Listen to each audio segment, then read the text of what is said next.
Saya diminta untuk membawakan sebuah materi yang menyangkut dengan mental. Oke?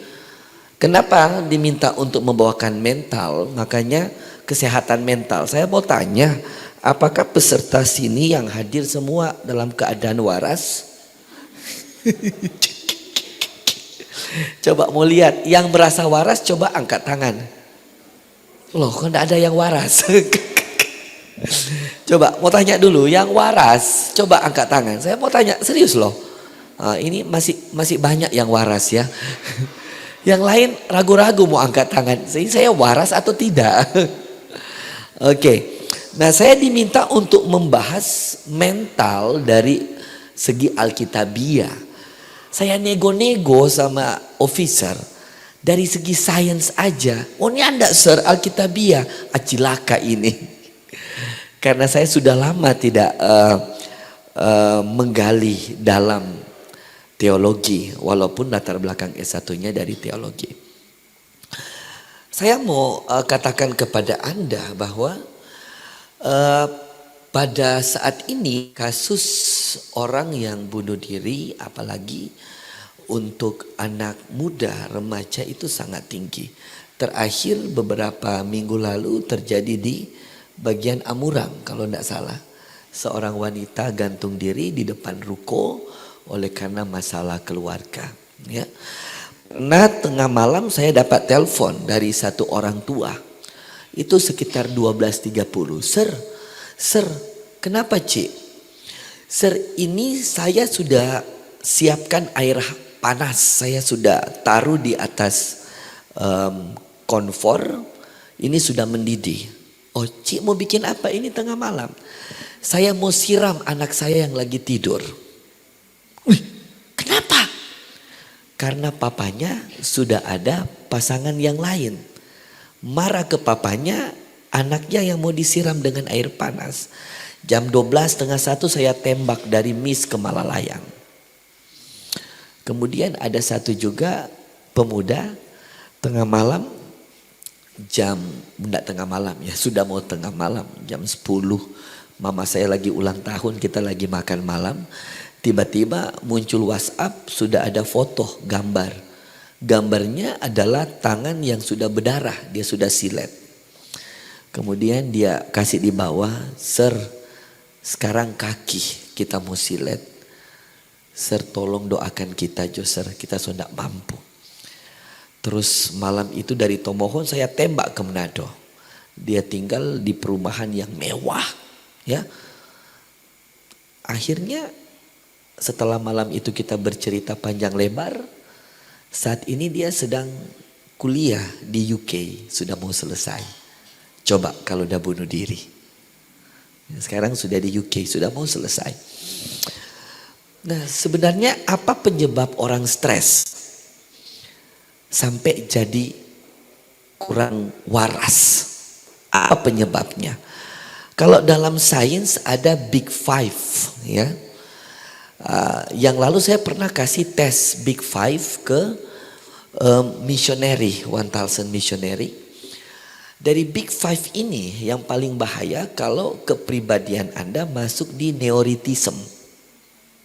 Ya, neoritism. Sehingga semua yang berada pada klasifikasi neoritism, saya mohon untuk ketemu dengan saya ingin bicara. Tapi saya bilang jangan kasih lihat orang kalau Anda neoritism, diam-diam aja. Ya, diam-diam aja. Ketika saya ketemu, memang tes ada 3 orang, tetapi 1 orang memang di atas tesnya. Jadi saya sampaikan kepada direktur misioneri waktu itu, Sir, ini ada satu yang kayaknya bahaya, itu harus diobservasi.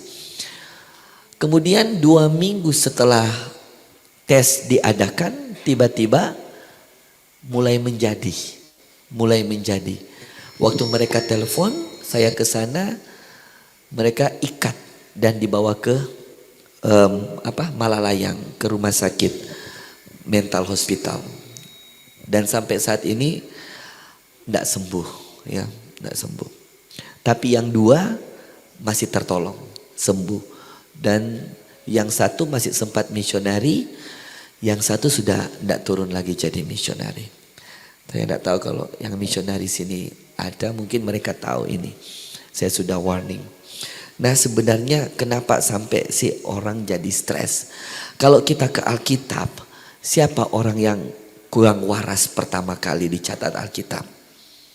Siapa? Ada yang tahu?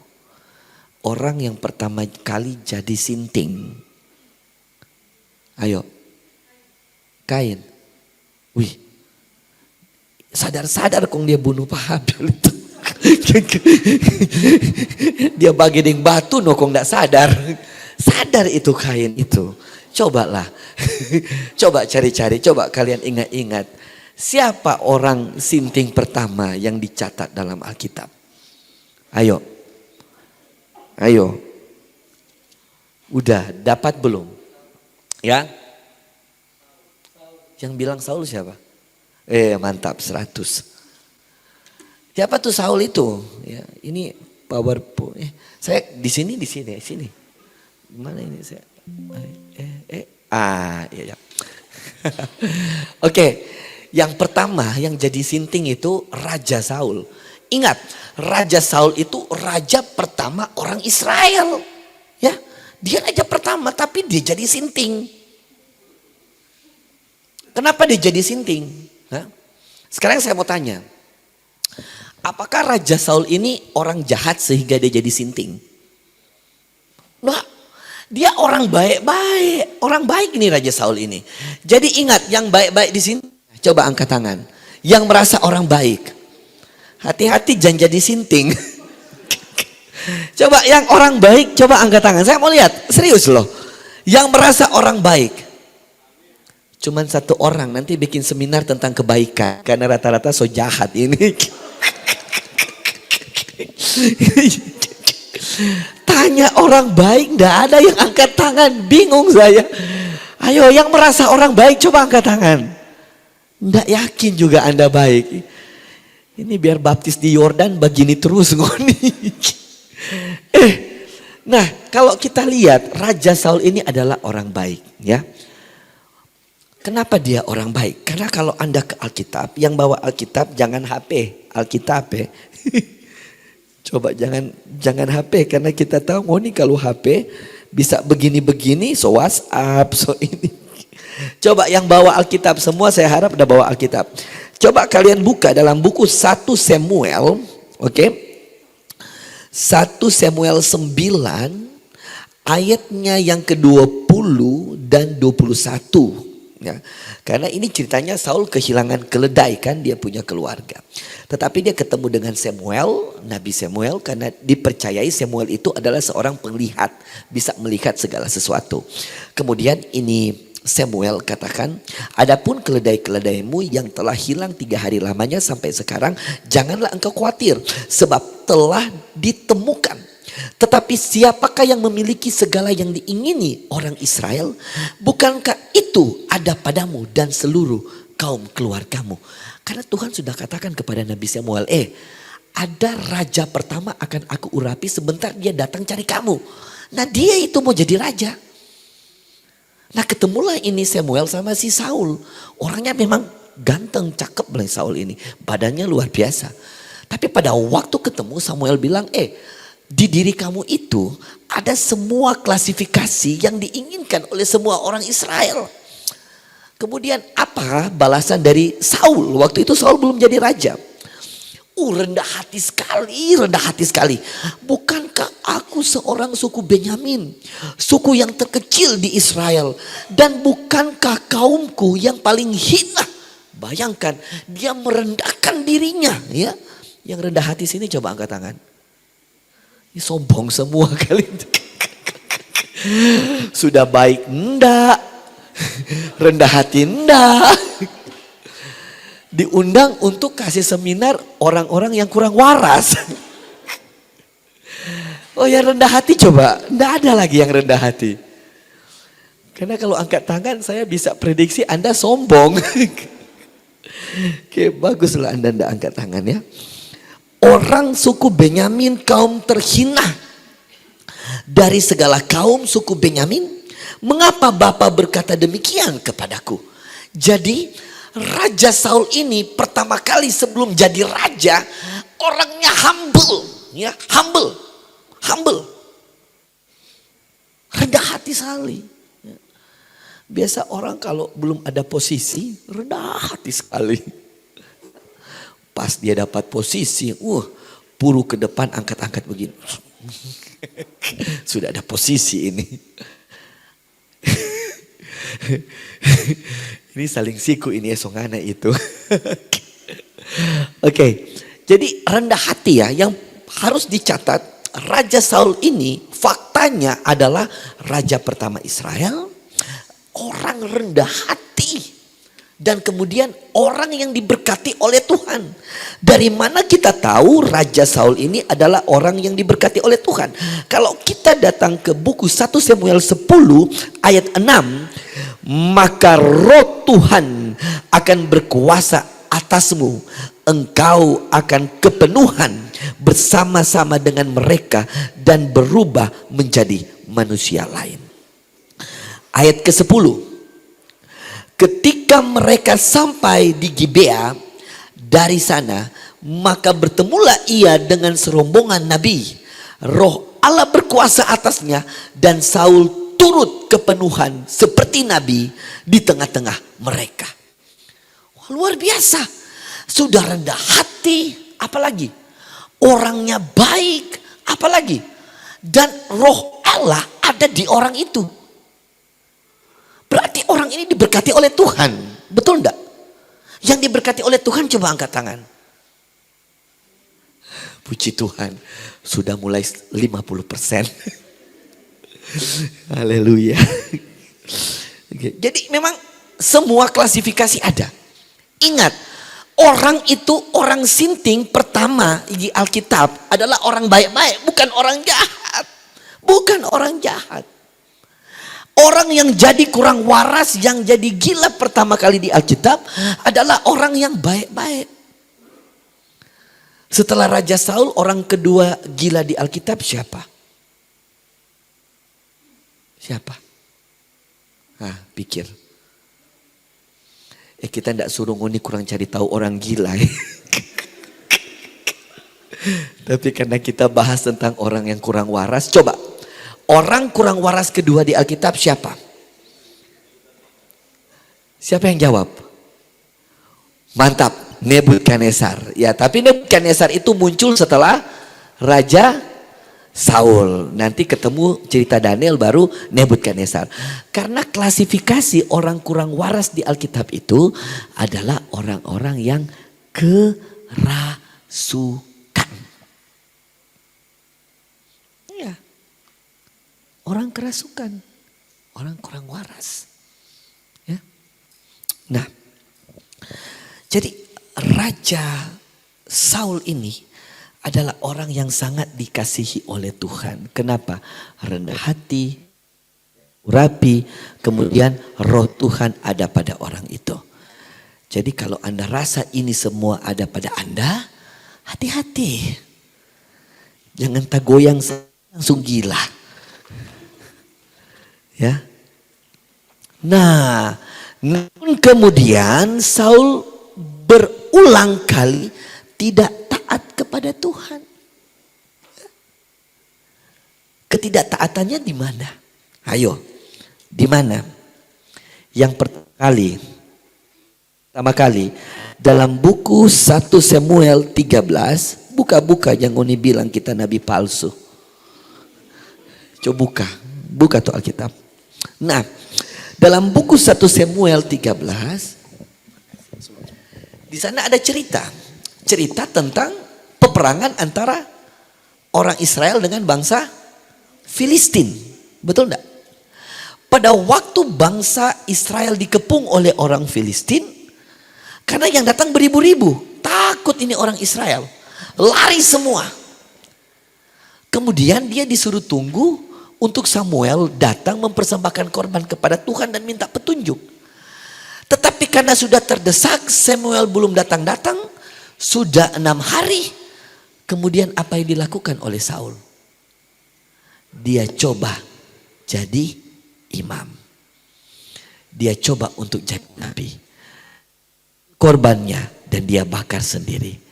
Waktu selesai bakar muncul ini Samuel. Wih, mau bikin apa? Bos, sudah bos, so habis. Tuhan tidak perintah begitu. Tuhan suruh kau tunggu saya. Tapi saya sudah takut bos. Semua sudah kasih tinggal saya. Jadi untuk mempercepat saya eksekusi bos. Tapi Samuel katakan, kamu salah. Kamu bermain dengan otoritas Tuhan. Kamu bermain dengan otoritas Tuhan. Kalau Anda diberkati, hati-hati. Jangan coba-coba dengan Tuhan. Kalau Anda punya posisi, jangan coba dengan Tuhan. Apalagi hal itu adalah hal-hal yang rohani. Kedua, waktu Tuhan suruh untuk menumpas orang Amalek, coba kalian buka di 1 Samuel 15. Nah, 1 Samuel 15. Pada waktu dia disuruh untuk membunuh semua. Sampai hewan-hewan dibunuh semua. Harus dibunuh. Tetapi Saul menyelamatkan siapa? Agag dan menyuruh orang-orang Israel untuk mengambil domba-domba dan hewan ternak yang terbaik untuk dibawa pulang. Pelanggaran yang luar biasa. Dan akhirnya 1 Samuel 16 ayat 14. Apa dikatakan di sana? Tetapi roh Tuhan telah mundur daripada Saul. Dan sekarang ia diganggu oleh roh jahat yang daripada Tuhan. Yang pernah rasa roh jahat dari Tuhan angkat tangan. Berarti ini Tuhan juga punya dua sisi. Betul enggak? Ada sisi baik, ada sisi jahat. Betul?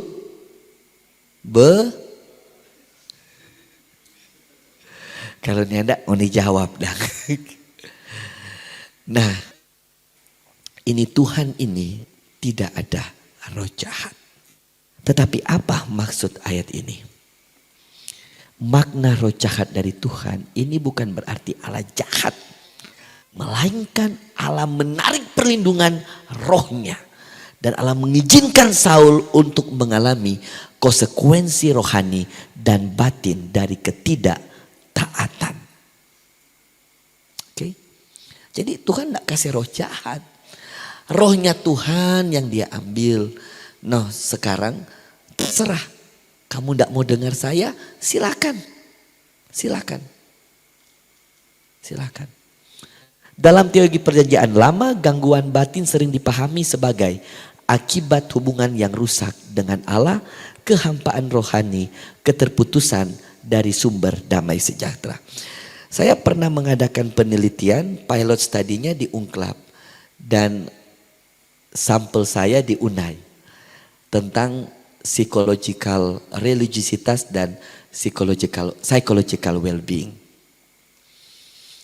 Ternyata prediktor kebahagiaan seseorang adalah spiritual, kerohanian. Tetapi kerohanian itu ada berapa aspek? Ada aspek ideologi, ada aspek experiential, dan ada aspek practices atau praktek. Ideologi adalah pemahaman.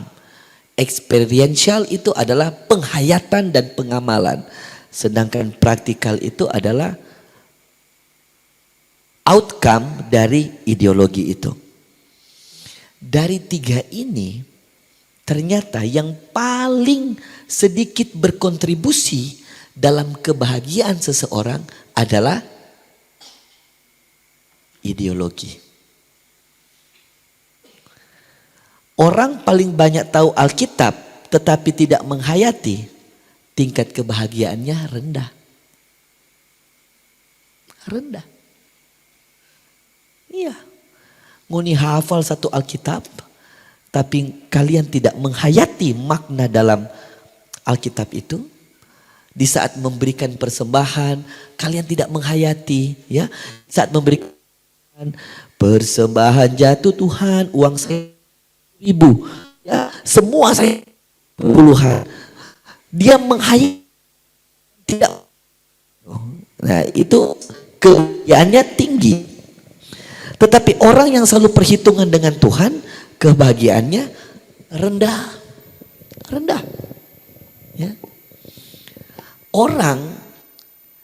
Ada orang sama-sama pinter Alkitab. Tetapi pas malapetaka datang, orang yang pinter Alkitab yang satu begini. Tuhan kenapa tidak adil dalam kehidupan? Saya sudah setia. Perpuluhan saya kasih tepat waktu. Tetapi kenapa Tuhan izinkan ini jadi dalam hidup saya? Sedangkan orang yang memiliki pengetahuan yang sama, yang satunya lagi, ketika pencobaan datang, karena dia memiliki penghayatan yang luar biasa, dengan ideologi yang dia tahu, dia akan berkata begini, terima kasih Tuhan untuk segala yang Engkau berikan dan terjadi dalam kehidupan saya. Saya tahu Tuhan punya maksud. Saya tahu Tuhan punya maksud. Saya yakin Tuhan punya maksud. Orang yang bahagia yang mana? Yang kedua. Karena dia menghayati pemahaman Alkitab. Sekarang kita tahu mana yang cuman hafal, mana yang menghayati. Betul enggak? Ternyata penghayatan akan Alkitab itu akan memberikan tingkat kebahagiaan yang luar biasa. Nah, ya. Jadi jangan cuma jago ayat hafalan. Pas datang pencobaan, lari di Manado. Langsung masuk keluar pub. Tuhan, kalau memang ini rencana Tuhan, jadilah kehendak-Mu. Saya yakin di dalam sana juga Tuhan punya maksud. Ya, jangan cuma hafal, tetapi penghayatan, experiential. Menghayati, betul enggak? Menghayati. Karena ideologi saja tidak cukup untuk membuat kita bahagia. Contohnya Saul. Contoh Saul. Ya. Mari kita lihat. Kenapa Saul sampai jadi begitu. Gejala yang tampak dalam Alkitab. Ini sudah gejala-gejala penyakit jiwa. Ya. Ledakan amarah. Cemburu terhadap Daud. Kenapa? Karena setiap kali perang, pas balik, itu cewek-cewek teriak-teriak apa? Wih, Saul menangkan beribu-ribu. Wow, Saul so bahagia. Kemudian dorang tindis. Mar Daud berlaksa-laksa. Stres lagi di Saul ini. Yang suka cemburu angkat tangan. Nggak ada. Puji Tuhan. Berarti Anda tidak memenuhi gejala untuk jadi orang sinting. Iya. Yang suka cemburuan ada enggak? Enggak ada. Pura-pura semua. Dari cemburu ya. Tapi di Alkitab kan bilang Tuhan itu cemburu. Boleh cemburu enggak? Ya nanti kita bahas berikut. Tapi kita konsentrasi di sini dulu. Ketakutan dan putus asa. Akhirnya raja pertama adalah raja satu-satunya yang dicatat oleh Alkitab yang bunuh diri. Raja siapa? Saul. Kenapa? Karena depresi. Depresi, isolasi diri. Tidak percaya orang, paranoid. Distorsi. Bipolar. Itu yang jadi dengan Saul. Ya. Nah, gangguan mood swing ekstrim, artinya bipolar. Tiba-tiba bahagia, tiba-tiba jadi apa? Sedih. Ya. Lagi menangis-menangis, enggak lama.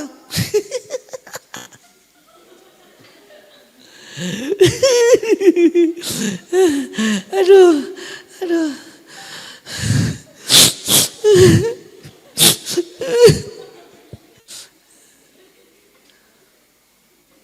Pernah lihat begitu?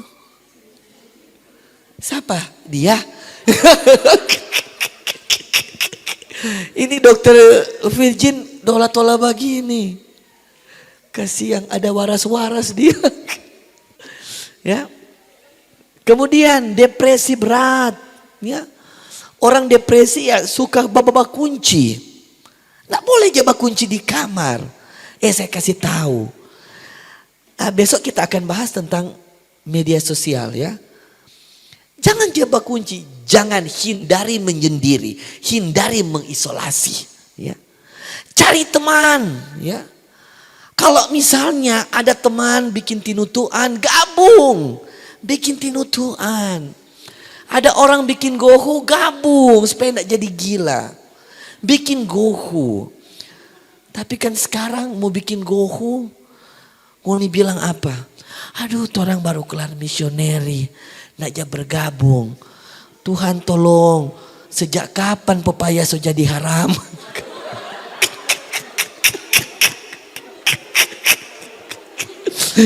Orang bilang dulu cuma babi. Sekarang orang Advent bilang gohu lesu haram.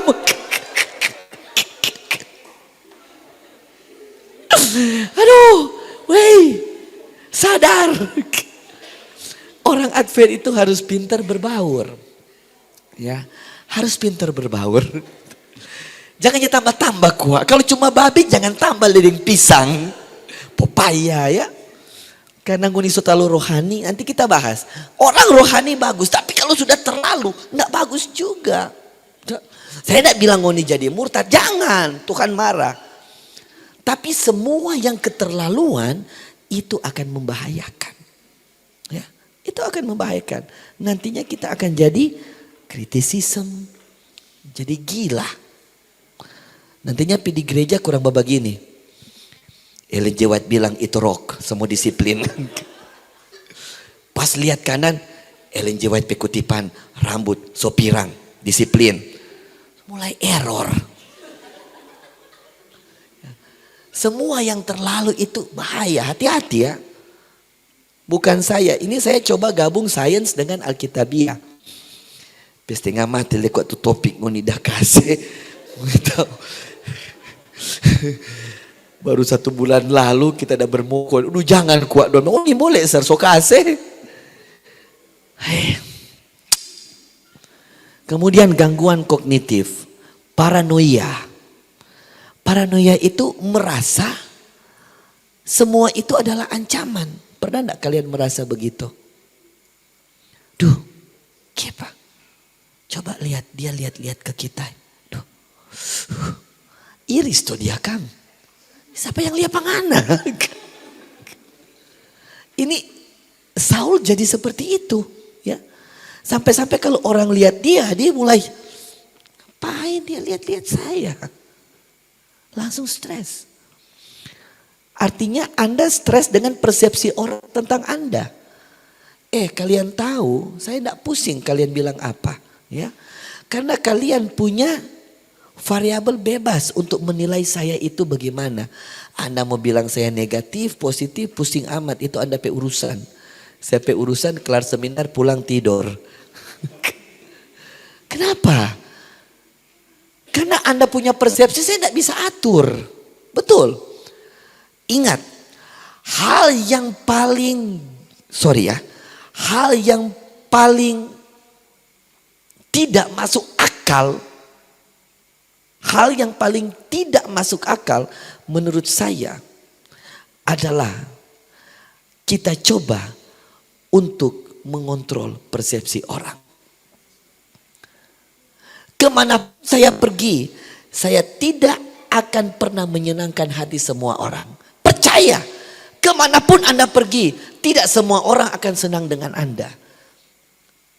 Tetapi Anda bisa melakukan yang terbaik untuk semua orang. Tapi yang baik untuk semua orang belum tentu baik untuk mereka. Simpan itu di sini. Jadi kalau orang berpersepsi, biarin aja. Itu bukan urusan saya. You mau lihat saya dari belakang, kiri, kanan, muka, atas. Itu you punya hak. Ya, itu you punya hak. Karena saya tidak pernah akan selalu menjadi, bukan selalu, saya tidak akan pernah menjadi sempurna kemanapun saya pergi. Dan orang bisa katakan apa tentang saya. Kalian punya hak, kalian punya kebebasan untuk berpersepsi. Oke, jangan jadi orang yang paranoia. Oke, distorsi pikiran. Jadi Daud apa tuh distorsi pikirannya? Kemudian obsesi pada ancaman imajiner. Saul mulai berpikir hal yang belum terjadi sepertinya sudah sementara terjadi. Nah, ini yang terjadi dengan Saul. Dia mulai berpikir apa yang belum terjadi sudah sementara dan akan terjadi. Sampai dia tinggal takut-takut, rasa sedih oleh karena Samuel sudah katakan bahwa Allah sudah menolak kau sebagai raja. Ketika dia dengar ini langsung stres. Hubungan dengan kesehatan mental masa kini, perspektif iman dan psikologi bukan dipertentangkan. Alkitab menunjukkan bahwa masalah rohani mempengaruhi kondisi batin, tetapi gejalanya nyata secara psikologis. Pelajaran penting dari Raja Saul, masalah mental bisa berkembang perlahan. Saul tidak langsung gila. Tidak langsung gila. Tetapi dimulai dari luka batin, cemburu, ketakutan, kesepian. Yang pernah merasakan ini coba angkat tangan. Cemburu, kesunyian, baru satu Kang. Tiga so bahaya. Coba lihat ya. Kepemimpinan tanpa kesehatan mental berbahaya. Oke. Saul berkuasa tetapi rapuh secara emosional. Banyak pemimpin masa kini mengalami hal yang serupa. Burnout, depresi. Ya, hati-hati. Isolasi memperparah gangguan mental. Saul menolak nasihat, menutup diri dan curiga pada semua orang. Tidak mencari pertolongan. Akhirnya tidak datang ke Tuhan, malah Saul cari dukun di Batu Pindah Betengan.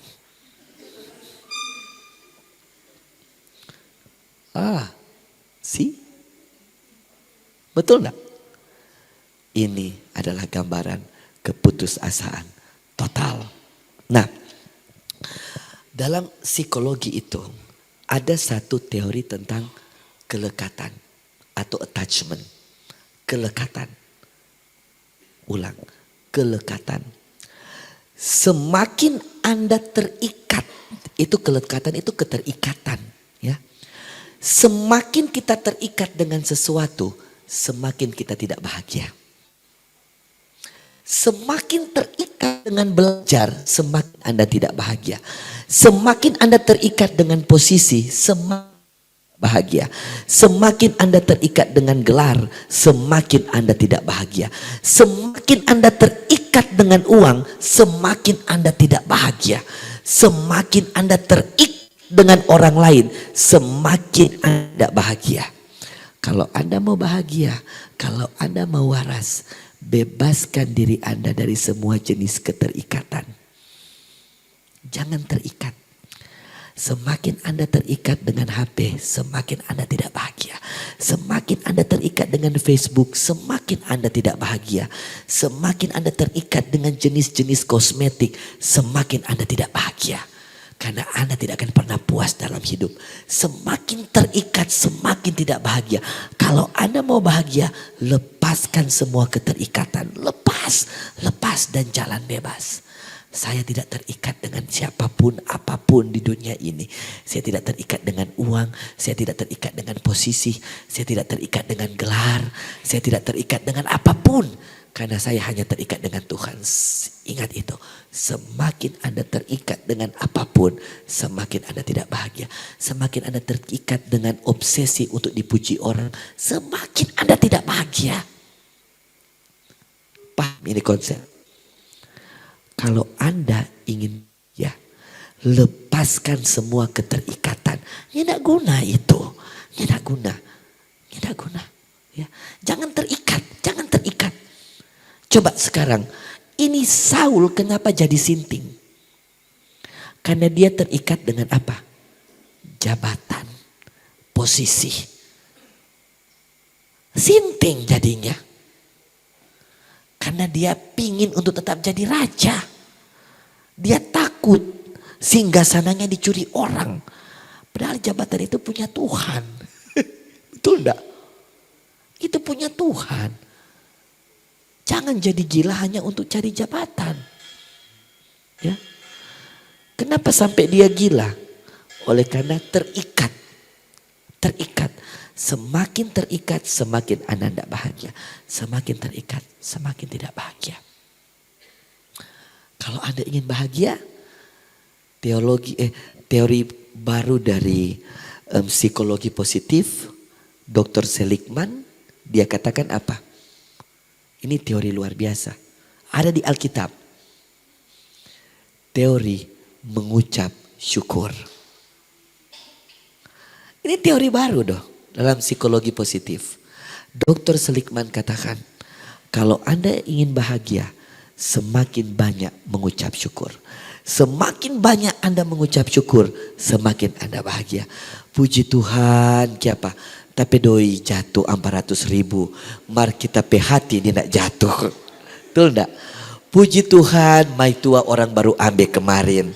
Puji Tuhan, kenapa puji Tuhan? Aduh, soalnya dia lekok kalau pi makan di Mantos 5 porsi dia bagi semua. Puji Tuhan aja orang so ambil. Aduh, puji Tuhan, kenapa? Akhirnya dapat fail.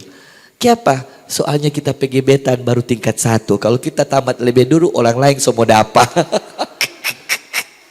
Selalu ada alasan untuk mengucap syukur, ya. Selalu mengucap syukur ke Tuhan. Ucap syukur ke Tuhan, ya. Jangan stres. Karena dalam ilmu psikologi, bukan ilmu psikologi, 1 Tesalonika 5, ya. 17-18 tetaplah berdoa mengucap syukur dalam segala hal. Tuhan so bilang, betul enggak? Kalau you mau bahagia mengucap syukur. Saintis tinggal menguatkan Alkitab. Karena Alkitab dulu ada baru ini saintis. Betul enggak? Betul. Mengucap syukur itu adalah teori yang luar biasa. Jadi kalau Anda cuma makan ubi, puji Tuhan. Kita ada makan ubi. Coba kalau nggak di Aceh, kong banjir bage. Betul enggak? Puji Tuhan kita masih ada makan ubi. Ya. Oke. Mungkin sampai di sini dulu. Ya. Sampai di sini dulu. Tetap mengucap syukur, bebaskan diri Anda dari keterikatan. Semakin Anda terikat, semakin Anda tidak bahagia. Semakin Anda terikat, semakin tidak bahagia.